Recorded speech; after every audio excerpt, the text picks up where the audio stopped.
Hola, soy Jesús Ramírez Valles y les hablo desde San Francisco, California. Les quiero hablar de algo muy importante que estamos platicando en estos comentarios en línea, que es sobre la ciencia ciudadana, que se refiere más bien a cómo como ciudadanos podemos participar en la ciencia. Todas las ciencias, biología, química, astronómica, astronomía, pero yo les voy a hablar sobre la salud y por qué es importante que todos nosotros como ciudadanos participemos en la ciencia de la salud.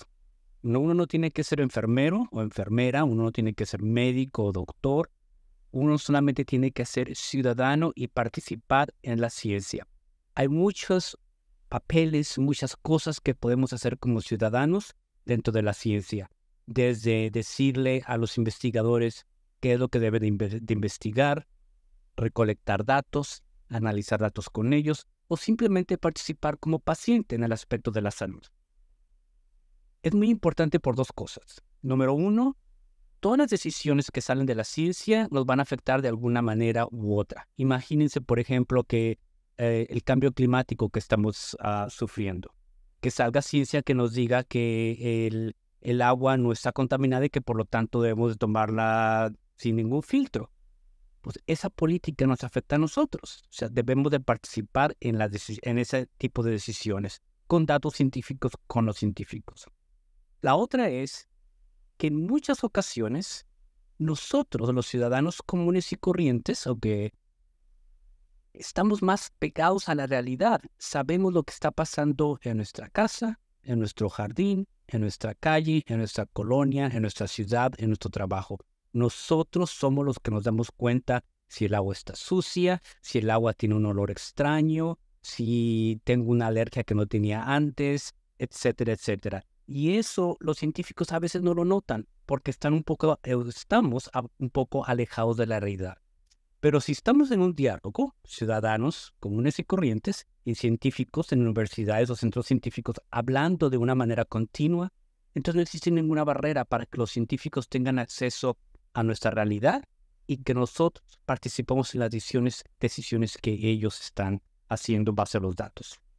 Pero déjenme contarles cómo llegué yo aquí y cómo yo pienso que me pasé de ser un ciudadano común y corriente haciendo ciencia a profesor, investigador y director de unidades que hacen investigación sobre salud.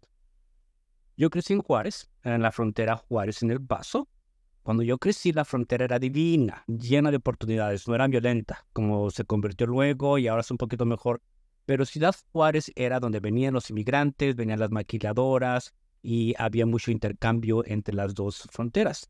Por lo tanto, mi mamá era de Juárez y mi papá era del Paso y por lo tanto yo terminé aquí en El Paso, en Estados Unidos eventualmente. Pero yo estaba en la universidad y yo quería hacer periodismo o cine documental.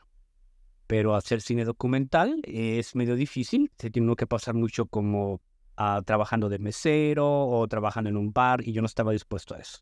Entonces, por casualidad, cuando terminé el colegio, la universidad llevó a mi puerta ese trabajo que trabajar en una institución que se llama FEMAP todavía, que es una institución sin fines de lucro dedicada a la salud en Juárez y trabajaba en todo México y en toda Latinoamérica. Me contrataron para que yo hiciera campañas de comunicación, porque esa era mi experiencia.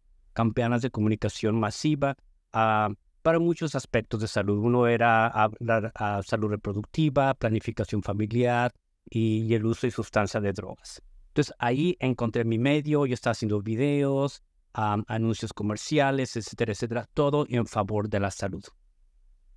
Pero en ese tiempo estaba el VIH o el SIDA a su desborde.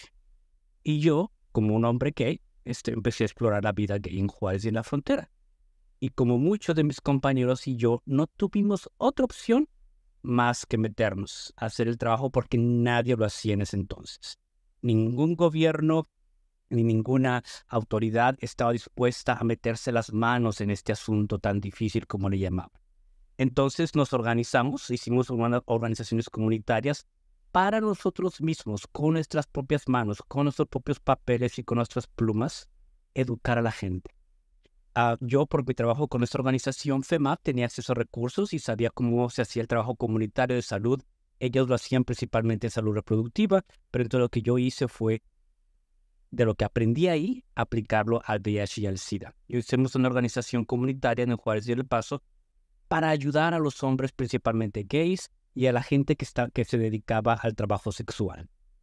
Cosas básicas, porque en ese entonces apenas si teníamos los exámenes de sangre, pero era distribuir condones, lubricantes, ubicar a la gente donde estaba, y en muchos de los casos, la mayoría de los casos, enterrar a la gente, porque la gente no estaba muriéndose sola, había que llevarla a los hospitales, había que enterrarlas, y eso era lo que hicimos.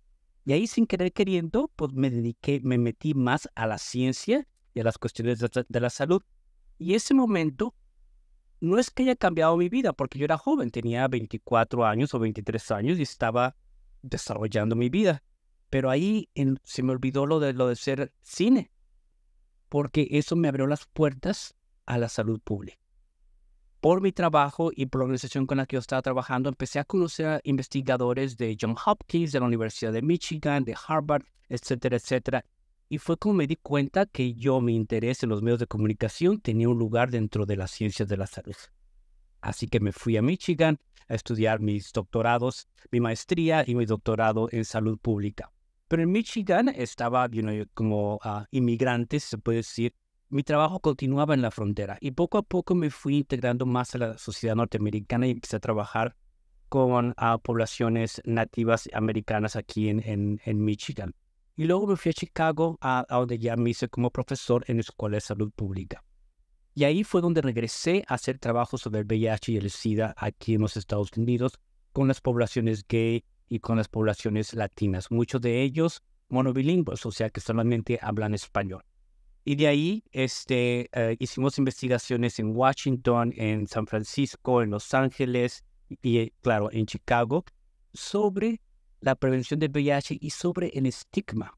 Empezamos el trabajo para reducir el estigma que existe, que aún existe contra el VIH y sobre todo la homofobia. Yo como investigador seguí el recorrido de la epidemia y ahora mi edad y la epidemia se han envejecido. Entonces ahora tenemos una de la población inmensa que está creciendo de gente que está llegando de edad madura a la tercera edad, digamos, con el VIH y muchos de ellos fueron diagnosticados del SIDA muchos años antes. Entonces ahora lo que estamos investigando es cómo es que la gente envejece con el VIH y el efecto que tiene el VIH en el proceso de envejecimiento. Imagínense ustedes que hace 30, 25 años les hayan detectado con el VIH. Tomaron las medicinas que eran muy tóxicas, sobrevivieron por gracia de Dios o por gracia de donde ustedes crean y a la vela que le prendan. Imagínense 30 años después. ¿Qué destruyó o no destruyó el VIH por sí solo en tu organismo? Las medicinas que estabas tomando. Eso es fisiológicamente, pero lo más importante es en tu calidad de vida y en tu salud mental. ¿Qué ha pasado todos estos años que has tenido y sobrevivido con el VIH?